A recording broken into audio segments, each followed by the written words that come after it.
America's Pop Culture Trivia Show. Check it out. America's Pop Culture Trivia Show. With Joe Parisi.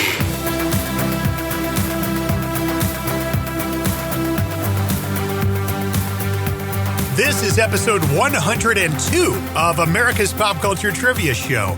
Thanks for downloading this episode. My name is Joe Parisi. I'm going to be your host. And over the next 20 minutes, what we're going to do is run through 3 fast-paced rounds of pop culture trivia.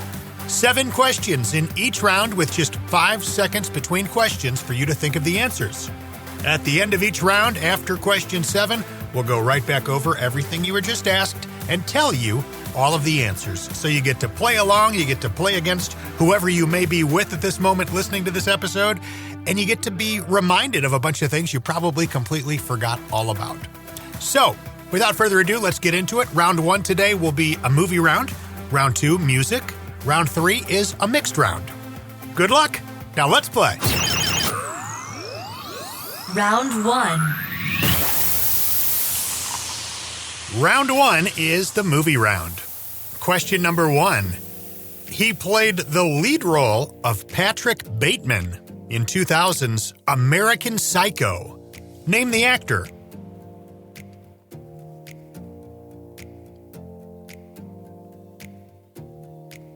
Question 2.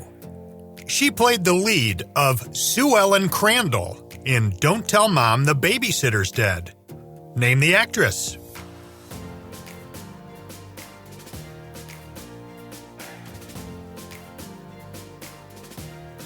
Question 3. This actor's feature film debut was a small role in Animal House, where he would deliver the memorable line, "Remain calm, all is well." Name the actor.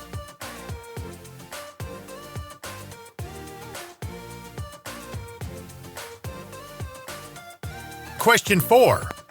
Several actors over the years have given us brilliant and unique performances as the Joker. Name the actor who played the Joker in the 2016 film Suicide Squad.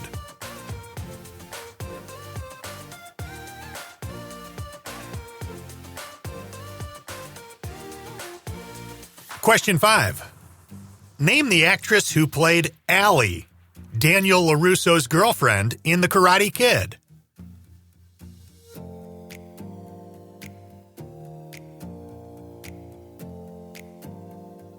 Question 6. He played lawyer Vincent Gambini in 1992's My Cousin Vinny. Name the actor.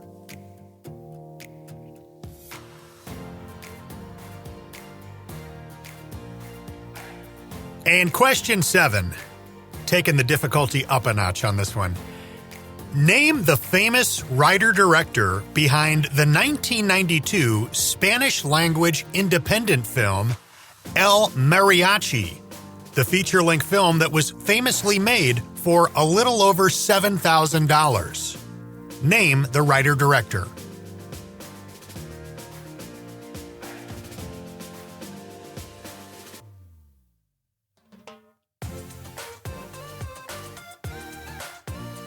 And that's going to do it for round number 1. Let's check your answers. Question 1 was, he played the lead role of Patrick Bateman in 2000's American Psycho. Name the actor. That is Christian Bale. Question 2, she played the lead of Sue Ellen Crandall in Don't Tell Mom the Babysitter's Dead. Name the actress. Christina Applegate. Question 3, this actor's feature film debut was a small role in Animal House, where he would deliver the memorable line, "Remain calm, all is well." Name the actor. That is Kevin Bacon. Question 4. Several actors over the years have given us brilliant and unique performances as the Joker. Name the actor who played the Joker in the 2016 film Suicide Squad. That is Jared Leto. Question 5. Name the actress who played Allie, Daniel LaRusso's girlfriend in The Karate Kid. Elizabeth Shue. Question 6. He played lawyer Vincent Gambini in 1992's My Cousin Vinny. Name the actor. That's Joe Pesci. And question 7. Name the famous writer-director behind the 1992 Spanish-language independent film El Mariachi, the feature-length film that was famously made for a little over $7,000. The answer is Robert Rodriguez. Robert Rodriguez went on to direct Desperado, Once Upon a Time in Mexico, From Dusk Till Dawn, Machete. He's the creator of the Spy Kids series. The story of him making El Mariachi is really an incredible story. He was raising money like through odd jobs, and he was signing up for like medical studies where he would test out, pharmaceutical drugs in trials and get a little bit of money. All kinds of bizarre stuff to scrape together the money for film and camera equipment rentals and all this stuff. And he was able to put this whole movie together for $7,000, and the movie is really good. And the movie ended up getting distribution deals, and he made a bunch of money off of it, and it really launched his career. And, all that stuff that I listed, none of that would have happened had he not pulled off making that movie for $7,000. It showed that he was somebody who could be very, very useful to a movie studio. Somebody that could pull that off for that little money was somebody they wanted to work with. And he's got a book out where he describes the whole process called Rebel Without a Crew by Robert Rodriguez. I cannot recommend that book enough. It's very, very fascinating stuff. Round 2. Round 2 is your music round. Question number 1. Name the alternative rock band behind the hit singles Number One Crush, Only Happy When It Rains, and Stupid Girl.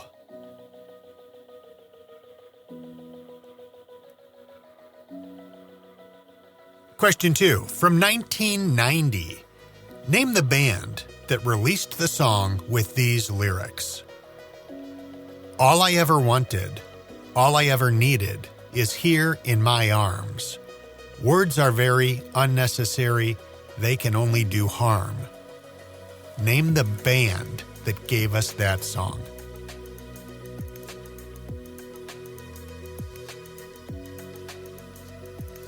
Question 3. Lyrics again. Woo, what a feeling when we're dancing on the ceiling. Name the artist who gave us the 1986 hit Dancing on the Ceiling.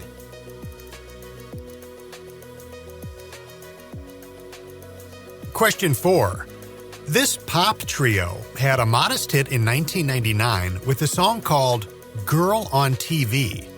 The video featured Jennifer Love Hewitt. Name the group.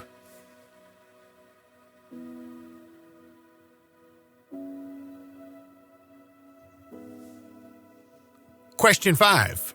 From 1992. Name the group that gave us the song with these lyrics. I get so weak in the knees I can hardly speak. I lose all control. Something takes over me. Name the group that gave us the song with those lyrics.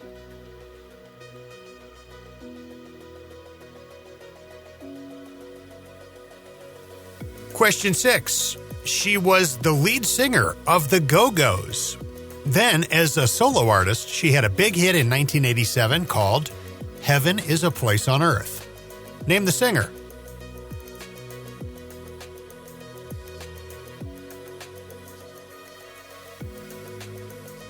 Question 7. Stephanie Seymour was one of the most popular supermodels in the 80s and 90s. There is a very famous music video from the early 90s where in the video, she marries the band's lead singer, and later in the video, he is seen grieving at her funeral.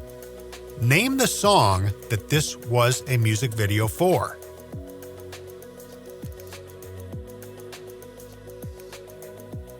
That's going to wrap up the music round. Let's see how you did with these 7. Question number 1 was, name the alternative rock band behind the hit singles Number One Crush, Only Happy When It Rains, and Stupid Girl. That is Garbage. Question 2. From 1990, name the band that released the song with these lyrics. All I ever wanted, all I ever needed is here in my arms. Words are very unnecessary, they can only do harm. That is Depeche Mode. Those lyrics are from 1990's Enjoy the Silence. Question 3. Woo-oo, what a feeling when we're dancing on the ceiling. Name the artist who gave us the 1986 hit Dancing on the Ceiling. That is Lionel Richie. That song peaked at number 2 on the Billboard charts here in the United States. There were 2 different songs that kept that song from hitting number 1. Berlin's Take My Breath Away and Stuck With You by Huey Lewis and the News. Question 4. This pop trio had a modest hit in 1999 with a song called Girl on TV. The video featured Jennifer Love Hewitt. Can you picture that? Name the group. That is LFO. Now, LFO is a band that I really like. They had the big hit Summer Girls, the Abercrombie & Fitch song. Well, that was a 3-person group. Only one of them is still alive today. Brad Fischetti is the name of the guy that is still around. And he was a guest on the other podcast that I host, which is called The Odd Podcast with Joe Parisi. And it was really eye-opening. We just got into the whole story of, what it was like to be a part of one of these boy bands when that was the biggest thing in the world, boy bands in like 1999 and 2000. And LFO, if you didn't know, was one of the groups put together by Lou Pearlman, the guy behind NSYNC and Backstreet, who it turned out was running like the biggest Ponzi scheme in America. It's a very fascinating story. If you're into that kind of stuff or want to hear firsthand what it was like to be in a big boy band in 1999, check out the LFO episode of The Odd Podcast with Joe Parisi. I did it earlier in 2021, so the interview's pretty current. Okay, question number 5 was from 1992. Name the group that gave us the song that included these lyrics. I get so weak in the knees, I can hardly speak, I lose all control, something takes over me. That group is SWV. Question 6. She was the lead singer of the Go-Go's. Then, as a solo artist, she had a big hit in 1987 called Heaven is a Place on Earth. Love that song. Name the singer. That's Belinda Carlisle. And final question, question 7. Stephanie Seymour was one of the most popular supermodels in the 80s and 90s. There's a very famous music video from the early 90s where in the video she marries the band's lead singer, and then later in the video he is seen grieving at her funeral. Name the song this was the music video for. The answer is November Rain by Guns N' Roses. So at the time that video was made, Axl Rose was actually dating Stephanie Seymour. That was one of the most expensive videos ever made at that time. It cost about $1.5 million to make back then. Part of that probably had to do with the fact that it's like 9 minutes and 15 seconds long. Remember, it's a very long song. The video is actually even a few seconds longer. Round 3. Our third round is a mixed round, so we're going to kind of bounce around. Question number 1. Name the brand behind this tagline. Strong enough for a man, but made for a woman. What brand is that? What product is that? Question 2. Beginning in 1985, Hulk Hogan has used the song Real American as his entrance song. Name the artist who gave us the song Real American. Here's a hint. This person also had a hit song called Rock and Roll Hoochie Coo. Name the artist.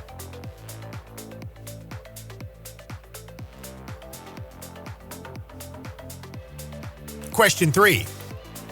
In the 2003 Christmas comedy Elf, who played Santa Claus? Here's a hint. The same actor had a recurring role on the Cobra Kai series. Name the actor.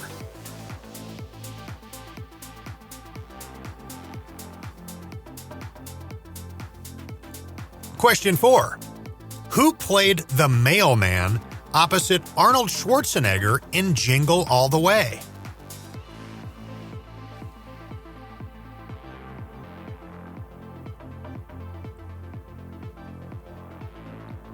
Question 5. A 1984 action-adventure film directed by Steven Spielberg that involves a thuggy cult practicing child slavery, black magic, and ritualistic human sacrifice in honor of the goddess Kali. Name the film.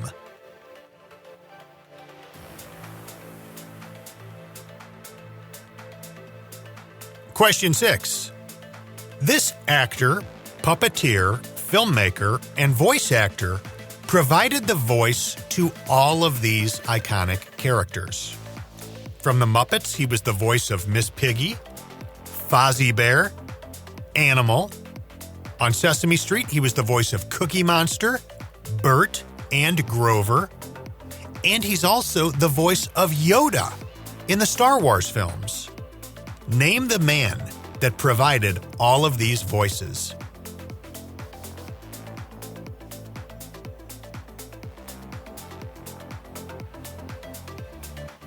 Question 7. In the movie Grease, what high school do the main characters in the film attend?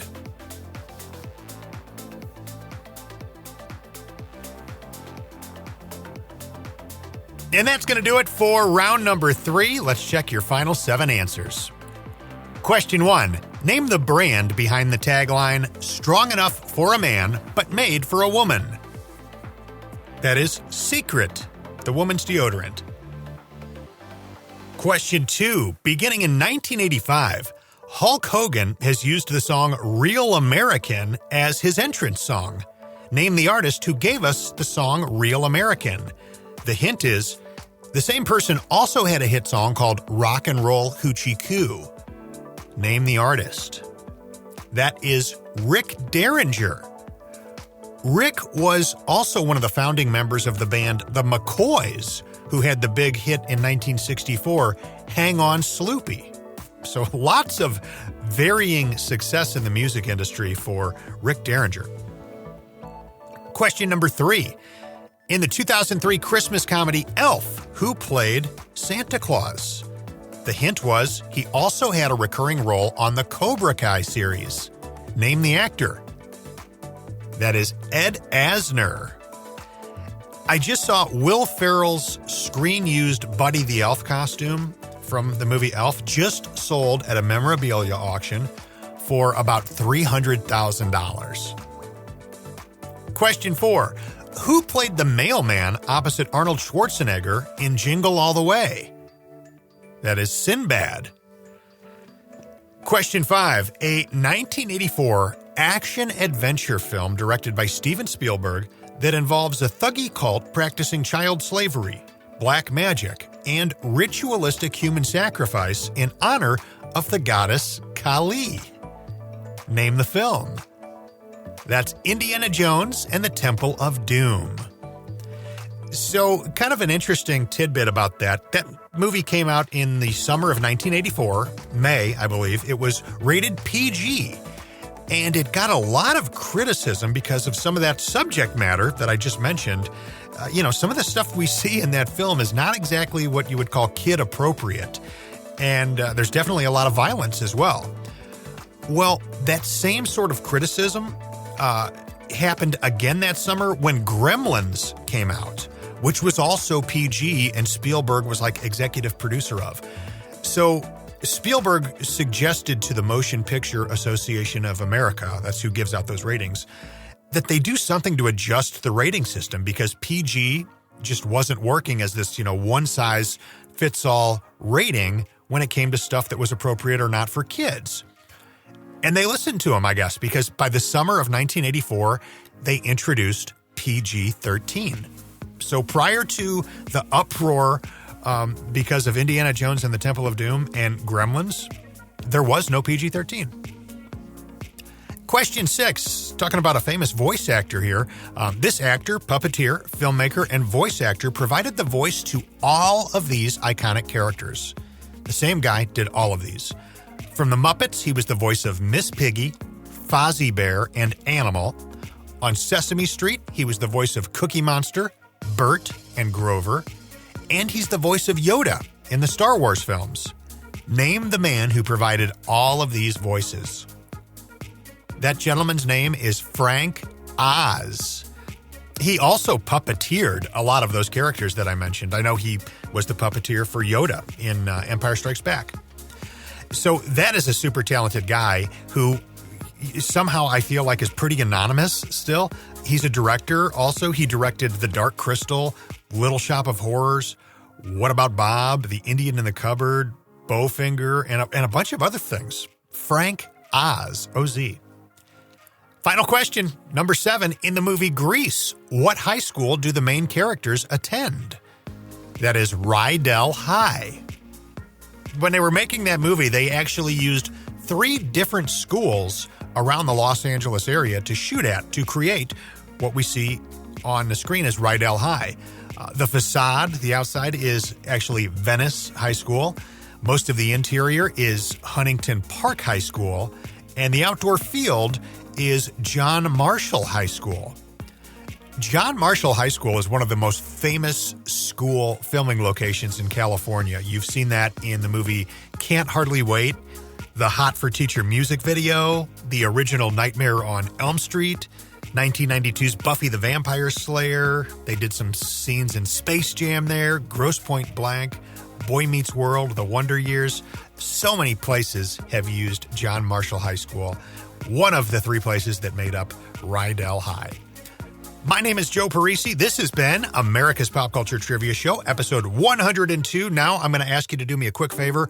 Jump onto Apple Podcasts or wherever you get your podcasts from and leave the show a rating and review. I greatly appreciate it. And if you ever want to reach out, you can email me through my website, which is joeparisivoiceover.com. Thank you guys so much for listening. I'll go make up some more questions, and we'll do this again soon. Take care. America's Pop Culture Trivia Show with Joe Parisi.